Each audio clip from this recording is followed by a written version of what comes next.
Welcome, everyone, to a Tuesday Newsday special here. Big Red is joining me as my special guest. Hi, Red. Hello. How's everyone doing? Par for the course with anything Big Red related. It is a disaster, and we had to switch from Zoom, where we always do this, to Discord.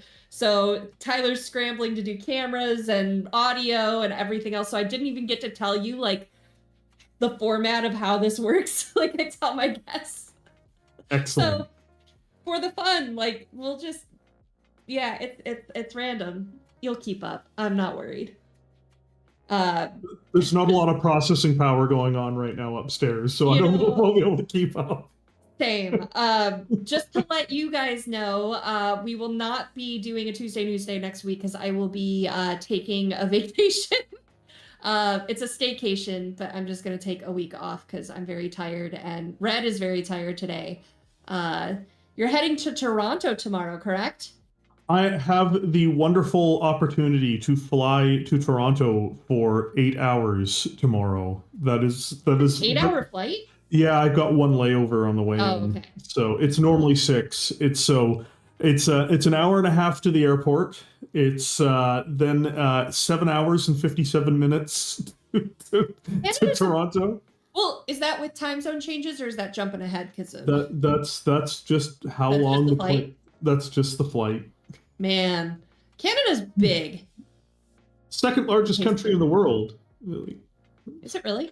Yeah, and I literally live as if you're counting how far away I could be from Toronto.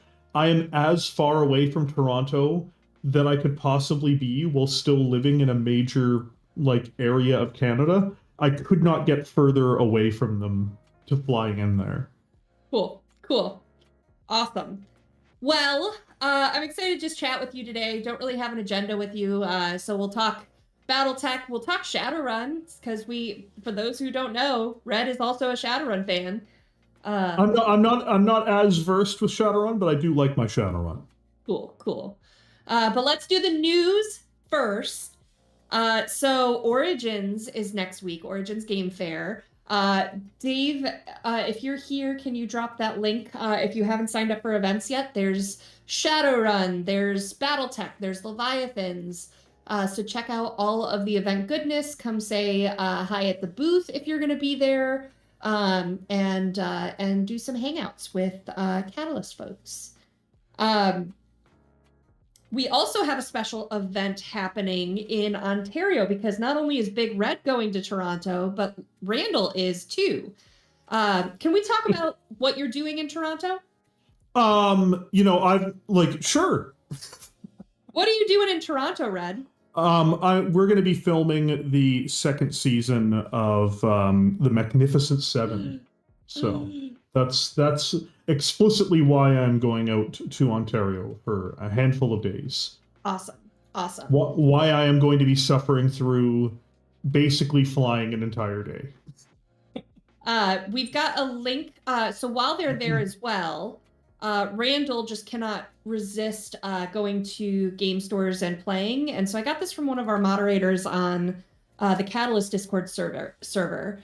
This Saturday, the 14th, we'll be having a Battletech Convention, SobCon 2025. It'll be exclusively CGL games.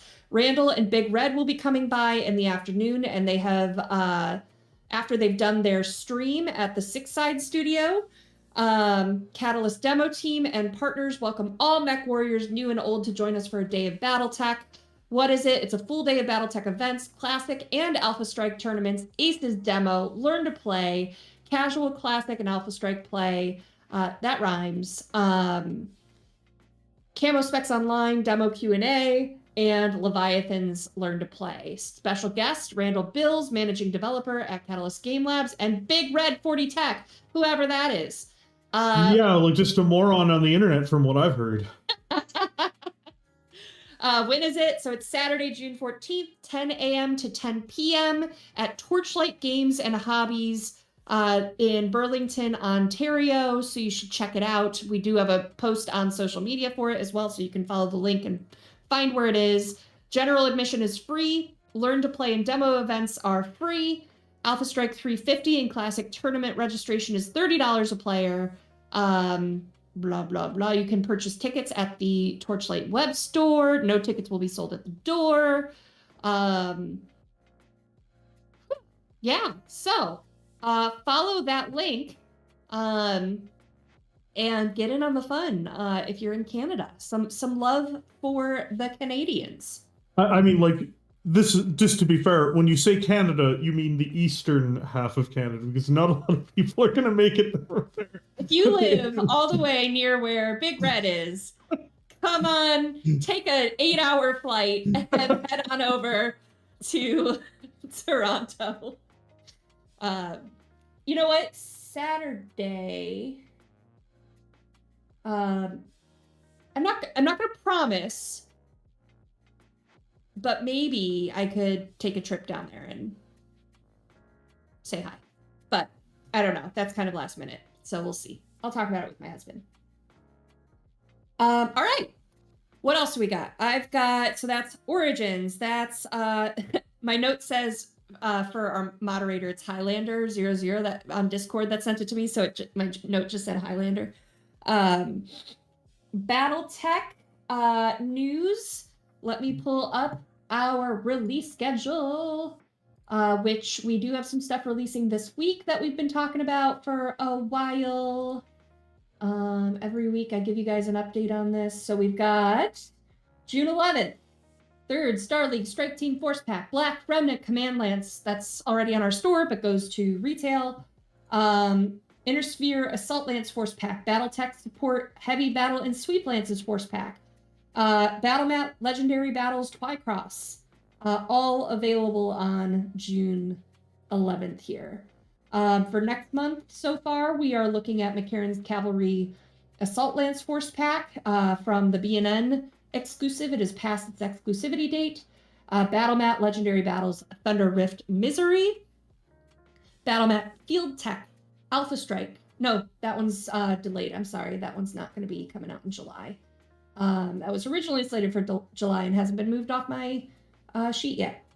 3rd Star League Battle Group Force Pack and the Emplacements Force Pack. So those are all McCarran's, Thunder Rift Misery, Star League, and Emplacements are all scheduled for July. Whew. Nice. Yeah.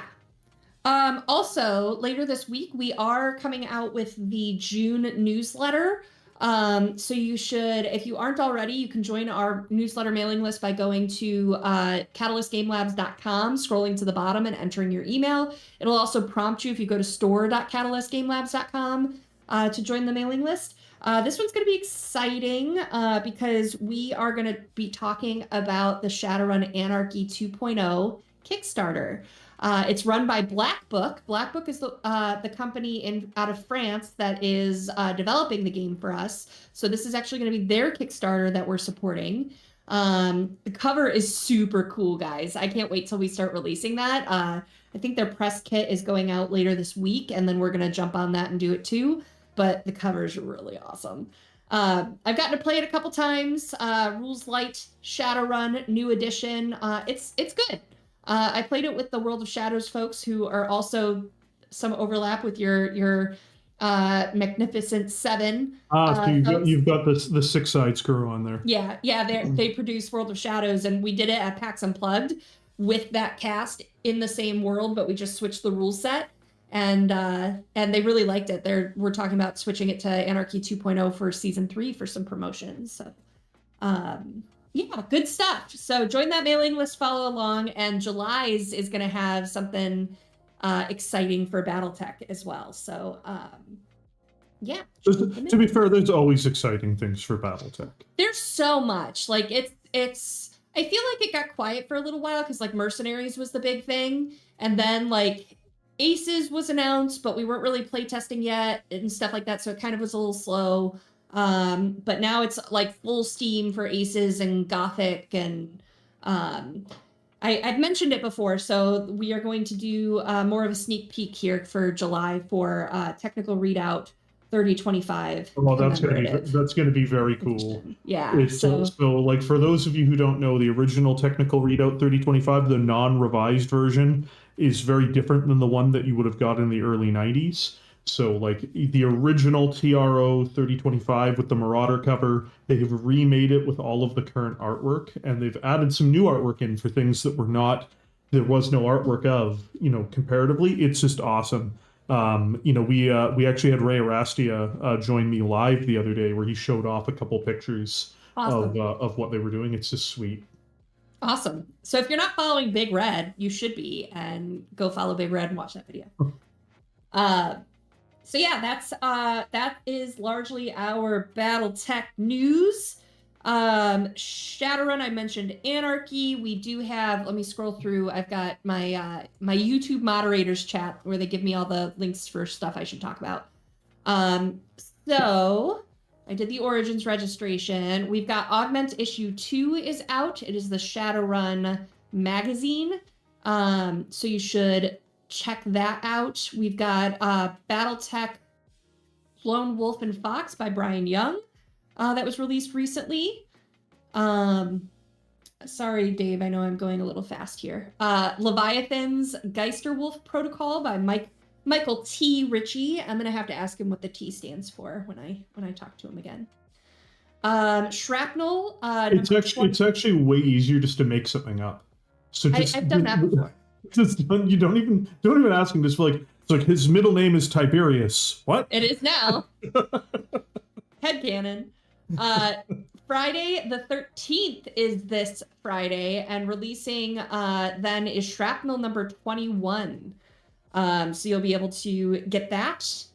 Shadowrun Night Court with the KNI-GHT, Night Court, by Brian C.P. Steele, releases next week, Friday, June 20th. So lots of stuff coming up. And then Battletech, The Highlander Covenant by Michael J. Sierravella. What does the J stand for, Red? I've never actually asked Mike what the J stands for. Oh, crap. On the spot? Yeah, do it. Tiberius. Julian. I like it. Michael Julian Sierravella releases June 27th. So you've got fiction for the next 3 weeks coming out. Yeah, wow. Cool stuff. And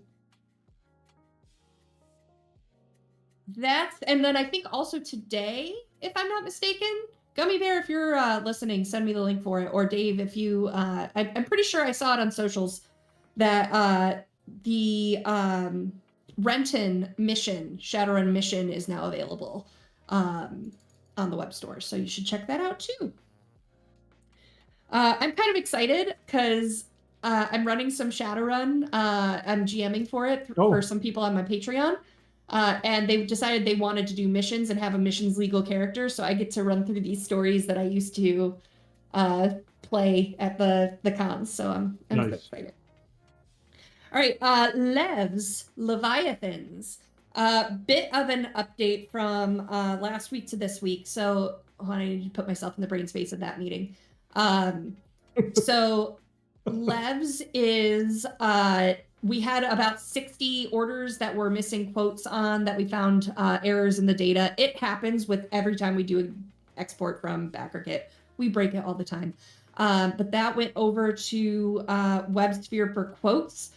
We should be getting those back this week, which means we have all of them. We do a final review, and then within the next, depending on how clean that data is, within the next week or two, that should be getting uploaded to the BackerKit for shipping charges.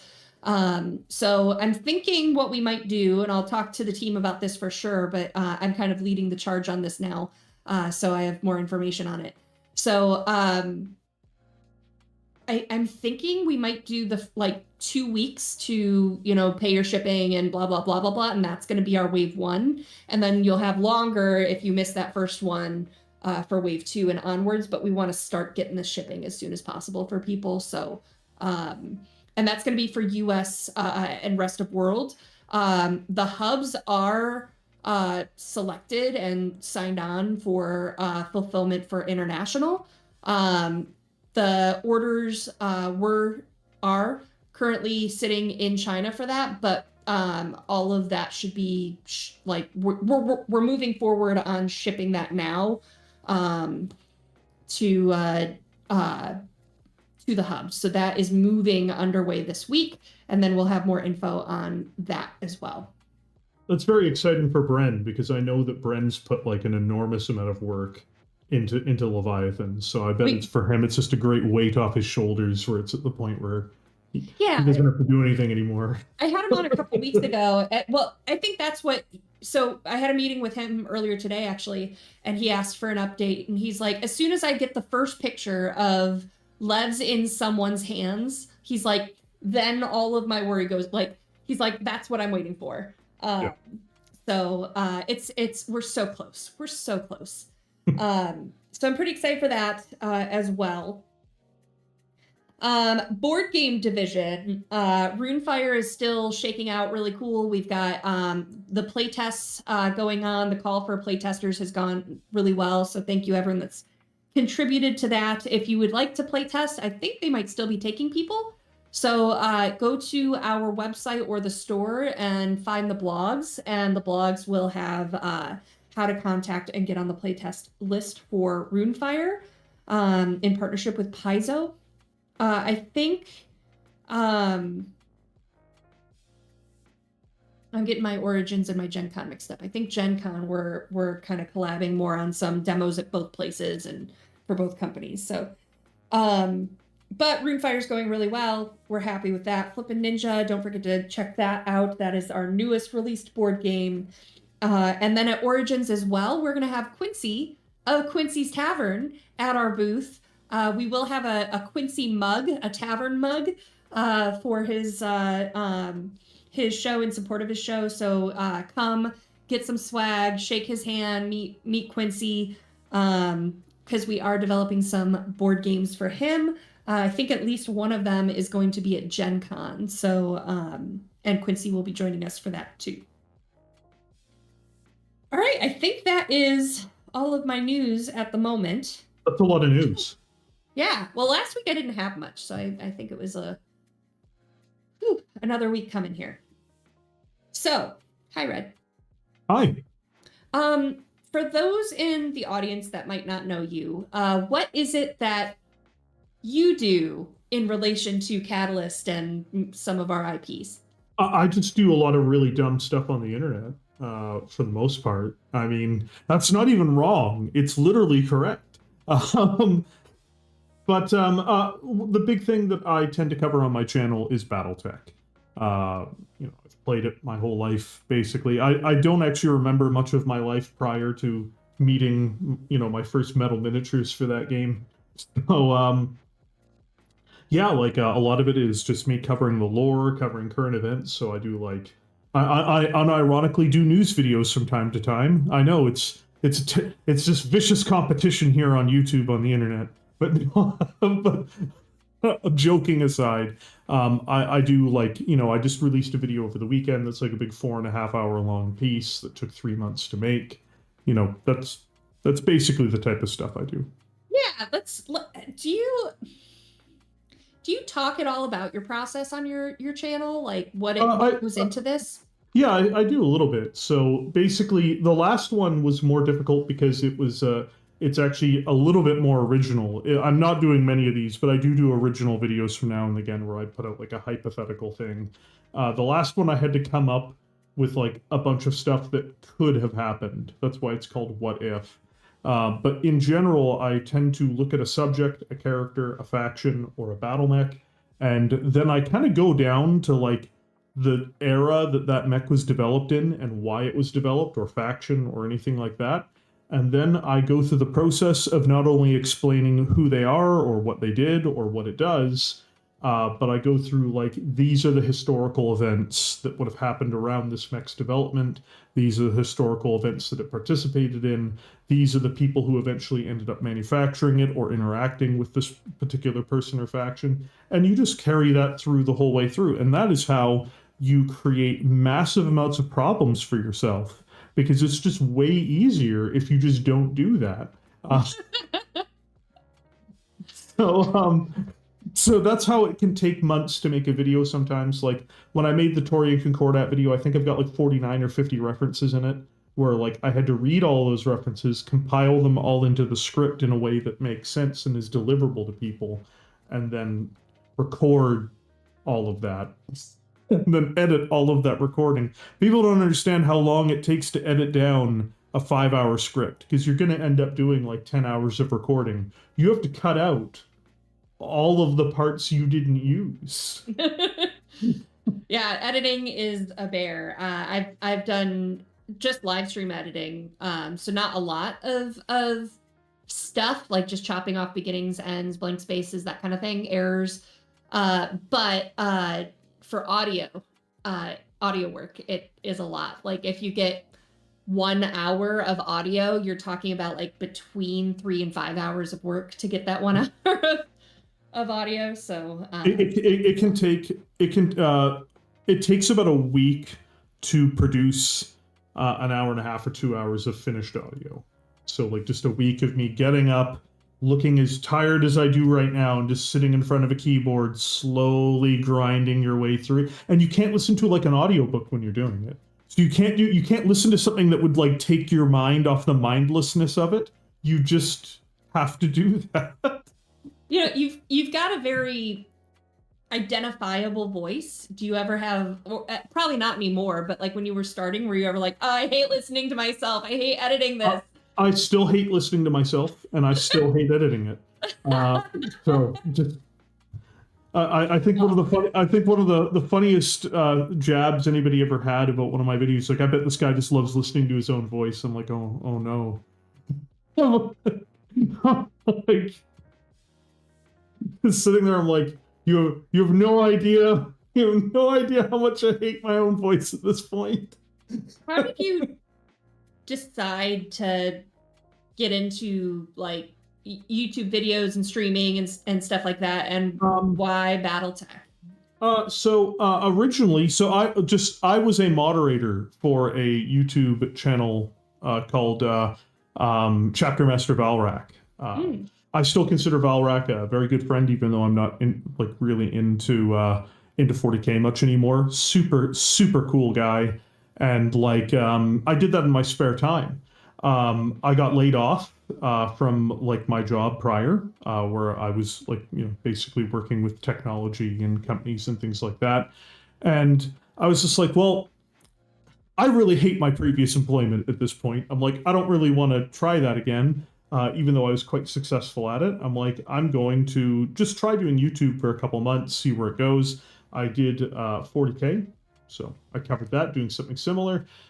Then this is no slight against the company that makes it. They just made a lot of decisions that I just really wasn't into. And I'm like, no one cares about Battletech. I'm not even joking. I'm sorry to say that. I genuinely thought no one cared. Because like Battletech's always been my passion project more than Warhammer anyway. I played Battletech before I played Warhammer. Like I played both at the same time for good 20 years. And so I was just like, I'm just going to make a couple Battletech videos. And then like I'm even saying to myself, no one will care. The channel's not going to really grow at this point. And then I'll just move on and go back into the previous field I was doing. And I made the Battletech videos and they blew up. I was like, wow. Oh. And I'm like, literally, as people were watching them and being enthusiastic about it, I was literally sitting there. I'm like, I don't understand. Wow, gatekeeping yourself here from. Well, like, I wasn't as in like, even though I'd followed and I'd played the games and like everything from official releases for tabletop games, everything to the video games, everything to fan-created projects on the internet, to following, like I'd followed the source book releases from Catalyst from like the late 2000s forward. I wasn't really all that ingrained in the community though, so like I didn't follow anything on Facebook. On YouTube, I just followed like Critical Rocket and I followed Tex Talk, but like Tex uploads pretty infrequently, like not a bad way. He's got huge videos, right? Yeah. But like I just sat there and I'm just like, nobody's really into this thing that I'm into. That's all I'm thinking. I'm like, there's not that many people who play Mech Warrior compared to these bigger franchises, but whatever. And yeah, just thousands of people ended up enjoying the stuff I make. That's awesome. So this kind of turned into a full-time gig for you. When did you decide that like this was going to be something worth pursuing and not going back to the workforce? Well, I mean, I work more than I ever have now, which is disastrous in a lot of ways, but great in others. But when did I decide to just do this full time? I literally said to myself, as long as this is able to basically perpetuate itself, I'll just do it. And I did not expect that to actually happen. I gave myself like a really tight timeline. I was just like, cause I had saved, I'd saved up before doing something like this. I wasn't like super foolish. And I actually went in going, this will fail. I'll screw around for this with like 6 months and then I'll just move on. And then like by month 4 or 5, I was like, oh, it didn't fail. Oops. I'm like, what have I done? I'm like, there's repercussions for this that I'm sure I'm not seeing. That's awesome. And I know, from talking to you, as I mean, often or infrequently as we do, I guess, that like you're always trying to plan ahead, like, hey, are you going to want me at Adepticon? Because I have to plan my editing and recording and, my video schedule around this stuff. And it's a lot of advance time and notice. Yeah, like I actually typically have things planned out about depending on where I'm at, usually between 8 to 16 months into the future. So okay, like wow. I kind of know what I'm going to be doing in 8 months. Like even right now, I can actually rattle off the entire schedule for what's going to happen. The next video coming up is the Battlemaster. After that will be the Vindicator, as voted for by the people who are my channel members. After that, I go on to doing the Magistracy of Canopus video. After the Magistracy of Canopus video, I'm going on to do 2 mechs that people are going to vote for again. Hopefully I'll get to those before the end of the year. After that, I have the Lone Wolves video to do, that I'm going to be doing 2 more mech videos, and then I'm going to be doing a giant Kellhound video. I opted to switch the Kellhounds and the Magistracy of Canopus, because originally it was inverted, because I have to do way more reading for the Kellhounds, and I'm like, this will extend the production time of everything else. And these videos were all decided ahead of time. I'm like, we're just gonna whoop, whoop, whoop, whoop, whoop. Because those are the 2 biggest videos that I'll be doing over the next year. Yeah. Wow. And it sounds like you're not really able to save space. Like what happens, I guess, when we throw a wrench in the mix and we're like, I got it. Like, do you ever think like, oh man, I need to like market on this and put something out? Or sometimes that does happen. Sometimes I make just decisions very like offhandedly to be like, as long as I'm not in the editing stage for the video. So like if I am in the script writing stage, I'll finish the part of the script I'm on, and then I'll pivot to like, let's talk about Battletech Gothic, or let's talk about this or that. But what ends up happening is if I'm already like halfway through editing the audio for it, I'm like, wow, sucks to me. That sucks to suck. Oops. Awesome. So other than Mech 7, are you doing any content around some of that newer stuff, around Gothic, around Aces? I would like to do some stuff around Aces. I haven't figured out the right vehicle for doing that yet. But I would like to do some stuff around that. I would also like to do a video on Gothic.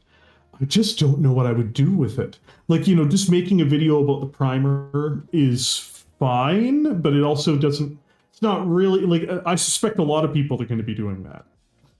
And one thing I don't like doing is I don't actually like doing a lot of the things that other people are doing. I like to figure out something I can do that's, if not unique, then at the very least different. And I just haven't really had time to really think about what I would want to do with it. I am very excited for it in a lot of ways. I'm much more excited for because there's 3 other ideas for the Continuum series that have been put out there. I'm more excited for robots and ray guns and for diesel tech, like the World Awesome. War II style Yeah. one. Like, Awesome. just because I would love to see a bunch of ICE engines, which are like internal combustion engines instead of fusion engines, just because it'll be a disaster. It's like, what are you running? Well, normally we would be running this with a nuclear fusion power plant. Oh, neat. What are you running it with instead? We've got like a 28-cylinder engine. It's like, oh, that's a really dumb idea. It's like, Most yeah, of our weight is gas canisters. It's it's a 100-ton mech because it's got 30 tons of fuel in it. awesome. Awesome. So I know you go over so much Battletech on your own channel and stuff. If you had not streamed Battletech and had that content blow up, what are some other fandoms that you have that you might have chosen to do instead? Oh man, at this point I live and breathe Battletech. That's the scary thing. I'm like, I wake up in the morning, I'm like, Battletech. But I had a life before this. I'm a huge fan of the cyberpunk genre. I know it's crazy. I go in here. He comes in here wearing the chair of an enemy. No, I'm just kidding. But, no, I love Cyberpunk 2077/2020. I'm a huge fan, of course, of Shadowrun. In fact, I played and know more about Shadowrun than I do about like Cyberpunk. If it weren't for Cyberpunk 2077 as a video game, it would be more of like an orbiting fandom for me, where I'd be like, oh yeah, it's a cyberpunk genre, unironically because its name is Cyberpunk. But no, I actually got into Shadowrun when I was like, I guess 12 or 13, when one of my good friends introduced me to it.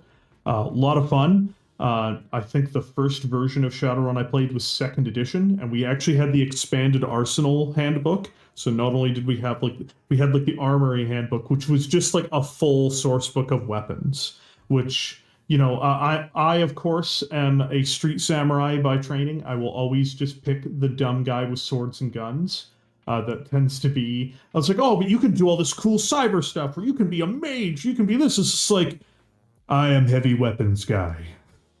I love the barbarian kind of feel to things when I just don't want to think. I'm playing in a new D&D campaign because I actually, without me traveling a ton this year, I have time. It's twice a month. But I was like, I want to be a barbarian. Like, I spend so much time thinking and strategizing, and like I just want to be dumb and hit things, and like and I like being fun with it too, where like I just played on a stream where there's like this magical barrier, and I run into it and I take necrotic damage, and a dead guy walks through it and doesn't take any. I'm like, it's working now, and I run through it again and take more damage, you know, that Oh kind my of stuff. god. So Perfect. I get you. I get you. I love the barbarian feel. I don't mind playing a smart guy. Of course, I like playing a rogue. You know, anybody who watched the Magnificent Seven, you know, first season will know I infamously try to find ways around dealing with problems by dealing with problems in interesting ways.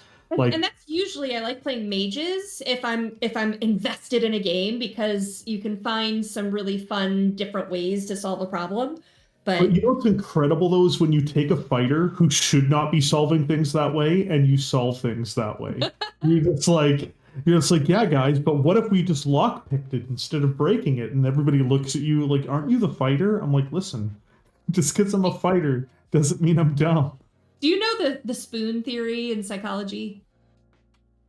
Like, you have so many spoons that you can use at a time or whatever, and it's like an energy kind of level, and how many things you can handle at once.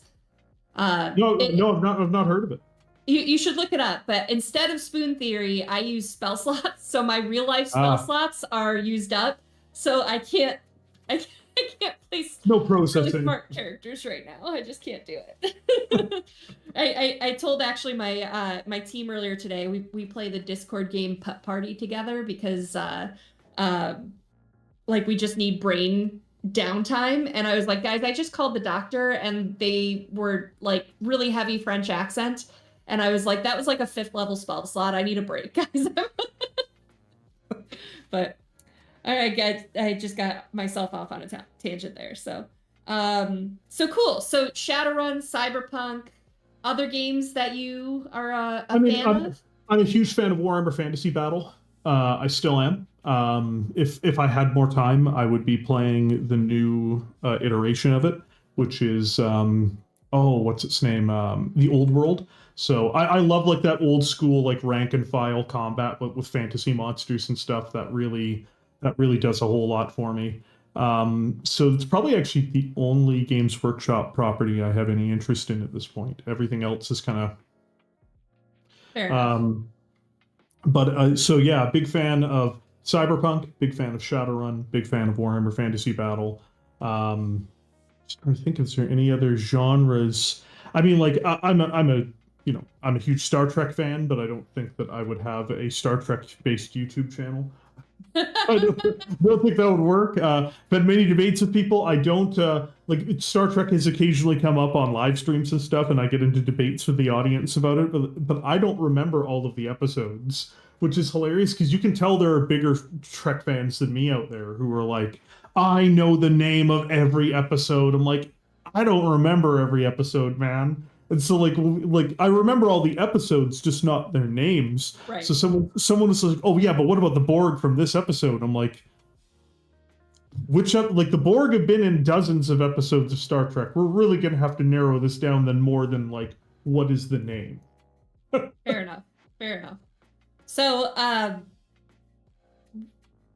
talking about your time doing the recording for the Mech Warrior 7 series, can you tell us a little bit about your character and the game and maybe a moment that is one of your favorites? So in the first season, I played as a character named Nero Drago, who was deliberately the most terrible lizard man. Like I deliberately designed him to be like a cold-blooded human being to the point where like I think it's the country like I think it's the movie No Country for Old Men. I actually designed the character on the antagonist from that, so he's just crazy. He's crazy and unfeeling, and he's just awful.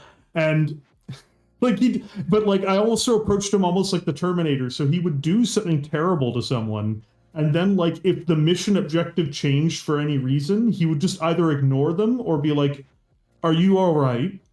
Like he's just an awful monster, and like the audience loved him. When like after this came out, I was like, "Are you people for real? Like this guy's the worst person who's ever like I think I've only played like one or two worse people in like 30 years of role playing." I'm like, don't cheer for him. Like, do not cheer for this man. And like, what ends up happening is there is a character named Terry Burgess, played by Jesse, great GM. We're in a wonderful ship that I helped disrupt throughout the entirety of the first Magnificent Seven. And Jesse came up with this character, Terry Burgess, that was kind of his character that he was going to be using in the thing. And Terry Burgess may have died. He may have fallen to his death. No one is quite sure how or why, but Terry Burgess's character fell from the 70th story of a skyscraper after a night of hard drinking. So some people have implicated that he may have been helped off of the side of that building by someone, an unnamed assailant, but that happened. I felt really bad. Because like my guy was actually a member of the Word of Blake, who are like that's how he was so bad. Like he's already awful, and I'm like, he's also a member of the Word of Blake. By the way, Jesse mostly made up this character because I didn't have time to make one. And so there's actually one part of the first season I'm like, you did this, Jesse. You made this character. You can't blame me for what's happening here. But, are you playing him again in season 2? No. Oh. And the reason why is because, and I explained to them, because I'm the worst player because I'm a player who plays to the character. So like, I just want to make it perfectly clear because I GM as much as I play. Ideally, the party plays together for the sake of the party, even at the expense of character. Fun in the game is supposed to come first. I am a horrible player though, because I will always play to the character. I'm like, so who is the character? What are their motivations? Because like I try to play the character. I don't want to play me. And like that's a big thing that I always emphasize to people. When I'm playing these games, I don't want to be like, oh, hi guys, I'm Big Red and I'm just playing Big Red in this game. It's like, no, who's my character? What's their motivation? What are they doing? Why are they doing it? So he would just try to kill the party, which sounds amusing, but it's bad for the game. And I explained this to them. I'm like, guys, your whole mission is to stop the Word of Blake. They're like, yeah. I'm like, he's a member of the Word of Blake. They're like, oh, he can change. I'm like, that's not how that works. So like, we're gonna have to do a new character. I know a lot of people wanted me to reprise the role of Nero Drago for season 2, just because you'd be surprised, a ton of people really love that character. But it's not about whether I like the character or dislike him or anything. It's just like, he's just going to try to kill the party. They're like, well, how would you do that? Oh, hey guys, we're getting ready for mission. I got on my Wolverine first. I've loaded Inferno SRMs into my launcher. I spray them across the bottom of the mech bay, killing all of the pilots and crew. Mission accomplished. It's just like, but why would you do that? It's like, because he wants to kill the party. It's like, you know, it's like it sounds great to have that type of character in your party, except for if they actually kill the party. Wow. With that, why don't we jump over to chat questions? No, but I'm actually the new character I'm playing. I developed this character, so it's not. Jesse didn't make this one up for me, and then I had to adapt it. In this case, I made a new character who is Casimir Kozak Merrick, who is I know what people liked about Nero in season 1, so I'm not entirely removing every aspect of that. He is a different character with a different origin and different motivations and different behavior sets. But I also made him a character that will cause other party members and the GM problems, because that's actually what the people that when I read the comments for what people liked about Nero, I'm like, I will just harvest the portions of Nero that can be reworked. He's not a cold-blooded lizard man, but I think people will very much enjoy Casimir. Cool. And you can check out season 1 right now on Six Sides of Gaming. Dave, if you don't mind grabbing a link to season 1, that'd be awesome. And season 2 is recording this week, so it'll be a bit yet before it comes out. But exciting stuff. We're getting a season 2. Awesome. All right. Well, we've got some questions in the chat coming in for you. First is Mechanical Frog. What faction needs a new novel in the Ilclan era? Ooh. The Lyran Commonwealth badly needs a novel. Just because they're the only house that's been left behind. Like, you know, I'm a critic, so I judge the books as they come out, and it's not even about like, oh, this or that. It's like there's just no books for the Lyran Commonwealth proper for the Ilclan era in terms of novels. They desperately need one. Outside of that, I think Hansen's Rough Riders needs a novel for the Ilclan era if we're talking about mercenary units and stuff. Awesome. Oh no. Lorcan asks, who did less wrong? Malvina Hazen, the Master, Lester Cameron Jones, or the scientist General Etienne Balzac? So Lorcan, are you asking me that in the context of like which one is legitimately the least evil of those 4, or are you wanting me to answer who is the most evil of those 4 comically? The least evil of those 4 is probably Lester Cameron Jones. If we're talking like credibly the least. The most evil of those 4, ooh, that's really tough. So we've eliminated Lester. So you've got Malvina, the Master, or Scientist General Etienne Balzac. I think it's actually between Balzac and the Master. I don't think Malvina's anywhere near as evil as those 2. Because Malvina's just a really simple person. She just wants to kill everyone. Which is like, I know that sounds terrible, but these other people have machinations to ruin everyone's lives forever going forward. I see. So, it's not personal for Malvina. Yeah, like for Malvina, she's just like, the world took my brother/lover from me. I'm gonna destroy the world. That's a terrible motivation, and you can kill a lot of people doing that. But like, that's very different from like, these other two people. Like, yes, but what if we ruined everyone's lives forever? I lost my screen here, so I'm going back. There we go. All right. What else do we have here? We have has the Stormcrow, this is from Kalos, has the Stormcrow premium mini been fixed? I'm pretty sure it was, but they got mixed into existing stock by PSI. Oh, cool, yes. So if it's mixed, that may have to be a project that we assign. I'm actually going to make a note of that, because it's a project we could assign to get those out of the mix. Stormcrow. I see Craig's commented there. So Red is playing Nero's half brother, Claudius Draco. How dare you? How dare you? David Kim asks, I heard that the upcoming TRO 3025 will include the unit BV. Will this be BV 2.0 or rumored BV 3.0? Do you know? It's BV 2.0. BV 3.0, as far as I know, is not like ready to go. Like those types of things like require tons of balancing. So like because we saw the Warhammer's BV and I think it was $12.99, which I believe, or something like that, and so I think that's pretty.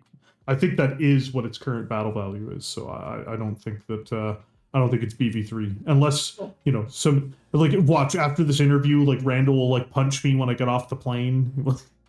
See, like, he's known for his temper, really. Oh yeah, Randall Bill's just a raging volcano of fury. Please, Bob, I'm sorry if I'm getting that wrong. If Big Red could pick a Warhammer Old World faction to play right now, which would he pick? Ooh, probably Beastmen.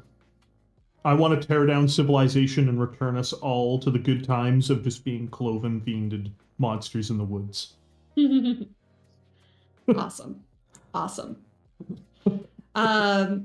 Some Levs questions have come in. Larabix Workshop, will there be a proper Levs Kickstarter update coming with information? Yeah, there should be. I have a meeting with them. We're meeting 3 times a week right now.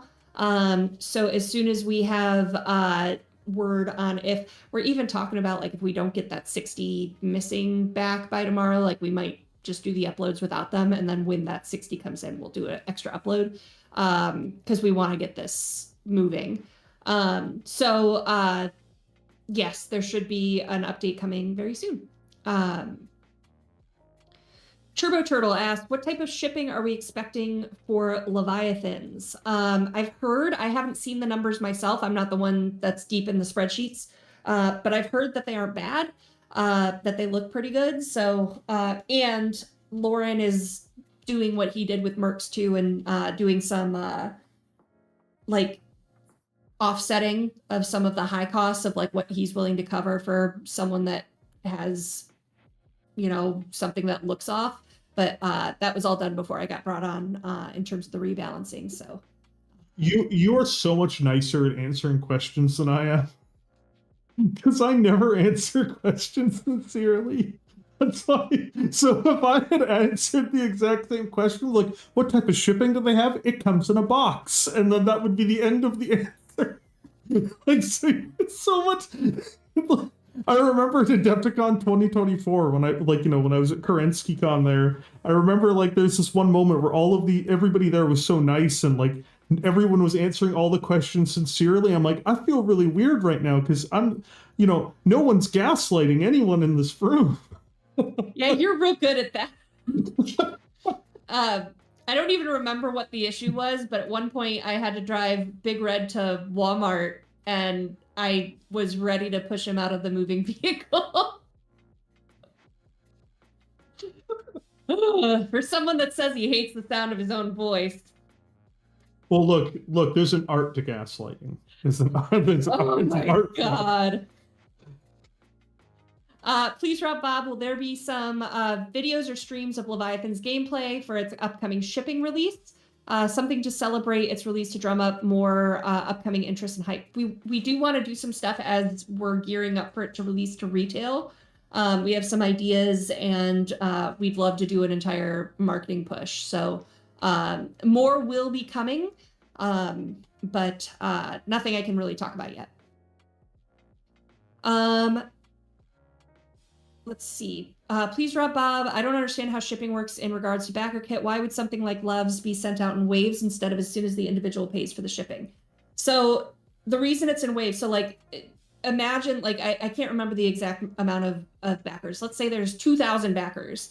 And in the first 2 weeks, if we set that deadline, 1,000 people pay their shipping and credit cards process and stuff like that. But there's still some people that haven't completed their survey or updated their address and locked it in, and all that kind of stuff. We don't want to make those 1,000 wait another 4, 6, 8, however long weeks. Like, we've still got people from mercenaries that haven't completed their pledge or confirmed their addresses. So like, we're not going to make people wait for that. So that's why there's waves. So we'll have a first cutoff, then we'll have a second cutoff. And then I'm not sure for Levs if we're going to need a third cutoff, or we just go into straggler mode. Like, we're about to do wave 4 for mercenaries too. And then anyone that hasn't done hadn't done their stuff by the wave 4 cutoff is like handled as a one-off. Like, as they contact us and are like, I never got this. We go, hey, you never completed your survey. Here you go. And then we handle it as a one-off. But that's why. Some great questions in the chat. I'm getting to the late ones here. Dave sends them to me, and Lorcan too. Let's see. Question: do we have confirmation on if Catalyst is going to the Nova Open? I don't yet. That actually just came up in a meeting earlier today, and do not have the final yet. Final word on that. I am Belch. Is there anywhere we could see what cons Catalyst goes to? We could perhaps post something. The problem is we aren't great at, like, it's not like we're talking right now about the 2026 cons and what we're going to be at. We aren't that organized.